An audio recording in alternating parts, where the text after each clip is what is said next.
No, but just look my way is actually number one. So in honor of the new Helluva Boss short coming out this weekend, one thing I thought it would be really fun to do is rank the existing Helluva Boss shorts that have come out in the past couple of years. One thing that I do have to make clear, this is not going to be a very long, in-depth essay type video where I pick apart the intricacies of every little short and explain to you why this short is better than this short. No, this is a fun thing that I wanted to do in honor of Helluva Boss being back. And you have every right in the world to disagree with me. This video, like all of my other ranking videos and most of this channel, is subjective. And I don't foresee talking very in-depthly about Helluva Boss unless it's about the full-length episodes. Like probably when season 3 comes out, dare I say. I also wanted to do this because I feel that it's been a while since I've done a ranking video and I've missed it and I really enjoy it. My brain loves to organize things and I feel that a lot of people can relate to that. As of right now, as I am filming this video, the short has not been released yet. So just know that the new short that's coming out today will not be included in this ranking. So number 7 in last place is Mission Weeaboo-boo. Now this one is by far my least favorite, like by a long shot. And I know that it's popular. I know that it's one of the most unique ones. I know that there are a lot of details and Easter eggs embedded in all of her shelves and her bedroom.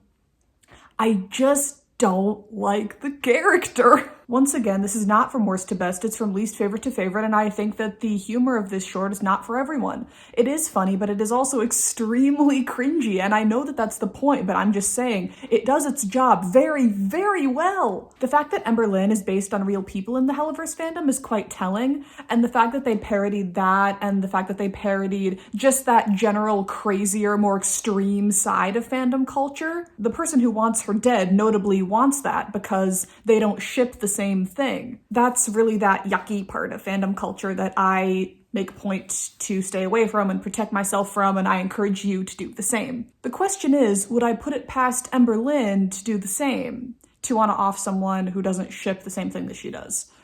And I can't say that I would. In addition to that, this short did just have Blitz, so I missed the dynamics that he has with Moxie and Millie, which you don't need me to tell you is one of the best parts of the show, is the dynamics between the three of them. The fact that he was so freaked out and caught off guard by her that he for once couldn't say anything and was rendered speechless is quite funny. But I, like Blitz, am very uncomfortable throughout this entire short, and I would be happy if we never saw her again.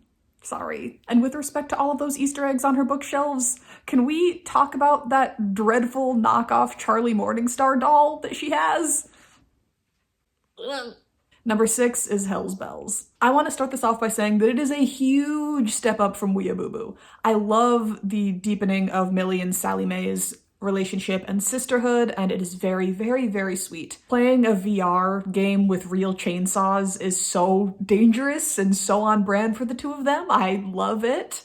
I also love a Wally cameo, and I think that it's just the sweetest thing at the end when Moxie walks into their apartment and he doesn't say a word, he just smiles and goes into their room and lets them enjoy their time together. The main reason that it's ranked this low is that it hits a little too close to home for me. Personally, I don't like talking about my personal life that much on this channel, but as someone who is really close with my sister, she's like my best friend, and that conversation with Millie and Sally on the roof, and even just them having fun together and knowing that there's like a ticking clock attached to it, I think that a lot of people who are close with their siblings can relate to that. So this short is very good and it portrays that very well. But again, this is where my own personal bias comes in, where it's ranked this low because it makes me sad and I don't enjoy watching it all the time as much as I do the other ones. Number 5 is Mission Orphan Time. This one is adorable and it expands a little bit on Luna, which is quite rare. Hopefully we'll see a little bit more of that in season 3. The soft spot that she grows to have for Mr. Wrigglers throughout the short is very endearing. I love whenever a grumpy character really kind of melts down their walls for a sunshine type character. It's also very refreshing to see IMP deal with a genuinely, truly good person. An obvious allusion to Mr. Rogers, he is an angel on Earth. Even if you look at his description at the beginning, the reason why someone wanted him offed was because he showed them up in high school. That is the pettiest thing. That sinner has been holding on to that grudge for a long time. This man is in his 90s. He's been married for 74 years. But yes, I love him, and he has clearly changed the trajectory of a lot of children's lives, and they are very lucky to have had him in their life. I almost wanted to see his winter form in the Storyteller episode of Has Been Season 2, but I guess not. Maybe someday. Number 4 is Mission Chupacabras. This one only has Moxie and Millie at the beginning, but it's a lot funnier than Blitz's other solo mission because it gives him a much better backdrop to be his wonderful, chaotic self. If you didn't know, and you probably didn't, Blitz is my absolute favorite. I again could write an entire essay just about that, but I will not do it here. For now, I will just say he carries this short, and it is fantastic. It's very slapstick. It's very classic cartoon humor, which I love. I love when he's in the cage and he's doing his bit and he says the cloaca line right after he gets the other two things shoved into his mouth against his will, mind you. He's clearly expecting something after saying that. Like, what were you waiting for there, Blitz? I think you're really missing Stolas by that point. It's always great to see Agents 1 and 2. They make me laugh all the time. They take quite the beating in this one, and in general, hilarity really ensues by the end. That little goat is adorable as well. Dare I say, he gives Fat Nuggets a run for his money. And Blitz's kinship that he obviously has with him is quite endearing. Did not expect that ending though. Number 3 is Mission Antarctica. This is one of the funniest Helluva Boss shorts to date. The jokes are all amazing, they all hit, and I love that there are some layers to the mission. They think that that giant walrus thing was what they came there to kill, but Millie deduces through the marks on its body that it was actually running away from something else, the penguins. This brings me to, I love how this short shows Millie and Moxie both being really good at their jobs. They both kill it here, literally and figuratively. Above everything though, this one is hilarious. Like I said, the fact that Blitz doesn't know the alphabet or can't count, but he can understand penguin is amazing. This short also briefly foreshadows some of Blitz's inevitable character development that we're all looking forward to still at this point. Like Verosika said, he was a selfish imp in the sheets, and that is something that he's working on, and we all want to see him overcome. I also must mention that despite the fact that this mission takes place in Antarctica, this is the hottest Helluva Boss short, for sure. I'm not going to elaborate any further on that. Oh, okay. Number 2, I'm not sure how to pronounce it, but it's Mission Bad Drivezo or Drivezo. It's the driving one. This is the funniest one. Brandon and Richard are so good. I'm in stitches every time I watch it. I also think it's super funny how Moxie has his seatbelt on the entire time, but Blitz doesn't. Like, that's all you need to know. Blitz and Moxie are one of my favorite dynamics in the show, and I believe this short actually shows how far the two have come. Despite the bickering, you can tell that it's not as serious as it was in those first several episodes.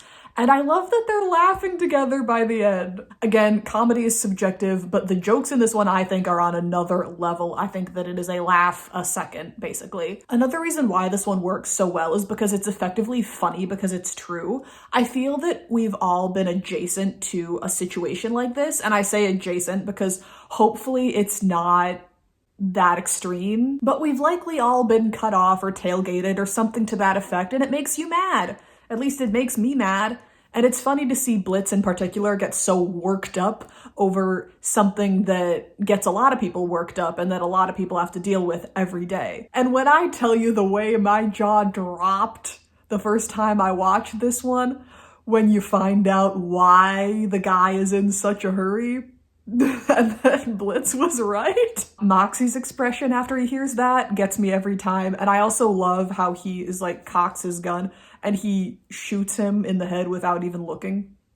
Again, Moxie is fantastic at what he does, and I love whenever we get to see that. This brings me to my number 1 Helluva Boss short, which is Mission Whacked Off. This one just has by far the strongest narrative of any other Helluva short. I could conceivably see this plot as a full-length episode, which I can't really say for any of the other ones. It's also very character-driven, which I love. It sees Moxie dealing with his trauma, his experience, and projecting that onto Polly and trying to help him. It's something that he finds himself genuinely wanting to do because he feels that his and Polly's situations are very similar. This brings me to the twist, which really sealed this one's position on the list for me.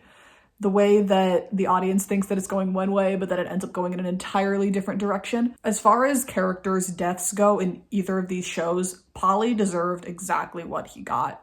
I cannot imagine how Moxie must have felt when he heard Luigi say, "Take care of your mother for me." When you see the dark silhouette of Moxie and you just see his yellow eye and the amount of expression in it, I don't think I can even explain to you how that visual makes me feel. It is that powerful, and the way he looked and sounded just like Crimson on his way out was quite chilling. Something that I also have to talk about, the fact that these series take place literally in hell, and the amount of angel symbolism and imagery that's embedded within is amazing, and it shows the complexity, the nuances, and the layers of this universe and its different realms. I just adore Moxie, and I adore a good character study, and as far as Helluva Boss shorts go, it doesn't get much stronger than this. So there you have it. That is my ranking of all 7 of the current Helluva Boss shorts. I am curious to see where the one that will come out today will place.